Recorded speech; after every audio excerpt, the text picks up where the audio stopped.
Cyber నేరాలు main reason ఒక్కటే, చేతిలో ఫోన్ ఉండడం, ఎదురుంగా కంప్యూటర్ ఉండడం. కంప్యూటర్‌లో మనం ఏదో చేస్తూ ఉంటాము. సడెన్‌గా యాడ్స్ వస్తుంటాయి. దాన్ని తెలియకుండా మనం ట్యాప్ చేయడం అలాంటివి చేస్తాము. లేకపోతే ఫోన్‌లో ఉంటది. ఫోన్‌లో ఇప్పుడు నేను ఇంతకుముందు చెప్పినట్టు ఇట్లా ఎస్ఎంఎస్ రావడం, లేకపోతే వాట్సాప్‌లో లింక్స్ రావడము, టక్కున మన లింక్ మీద ఇట్లా ట్యాప్ చేయగానే ఆ లింక్ ఓపెన్ అయిపోతది. తెలియకుండా మీ పర్సనల్ డీటెయిల్స్ వెళ్ళిపోవడం. మళ్ళీ ఎక్కడంటే అక్కడ మీ డీటెయిల్స్ ఇవ్వడం. ఎక్కడికైనా మాల్‌కో ఎక్కడికెళ్తే ఏందంటే మీ డీటెయిల్స్ అడగగానే ఇవ్వడము. మీరు క్రెడిట్ కార్డ్ కొట్టేటప్పుడు కూడా జాగ్రత్త, ఒక ప్రైవసీ అనేది మెయింటైన్ చేసి పాస్వర్డ్స్ కొట్టుకోవడం. Passwords important. ఏదంటే అది ఇప్పుడు కొంతమంది ఎంత ఈజీగా చాలా ఈజీ పాస్వర్డ్స్ పెడతారు. అట్లా పెట్టొద్దు. చాలా కష్టమైన అంటే స్ట్రాంగ్ పాస్వర్డ్స్ పెట్టాలి. డేట్ ఆఫ్ బర్త్‌లు పెట్టుకోవడం, పేర్లు పెట్టుకోవడం అలా కాకుండా స్ట్రాంగ్ పాస్వర్డ్స్ పెట్టడం.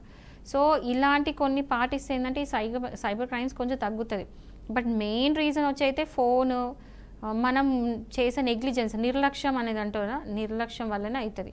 జాగ్రత్తగా ఉండండి. ఏదైనా ట్రాన్సాక్షన్స్ చేసేటప్పుడు, ఫోన్‌లో ఎస్ఎంఎస్ లింక్స్ కొట్టేటప్పుడు అలాంటివి ఏమైనా ఉంటే మాత్రం జాగ్రత్త, ప్రైవసీ అనేది మెయింటైన్ చేసుకోండి. ఎక్కడ కూడా మీ డీటెయిల్స్ కాంప్రమైజ్ కాకుండా చూసుకోవడం.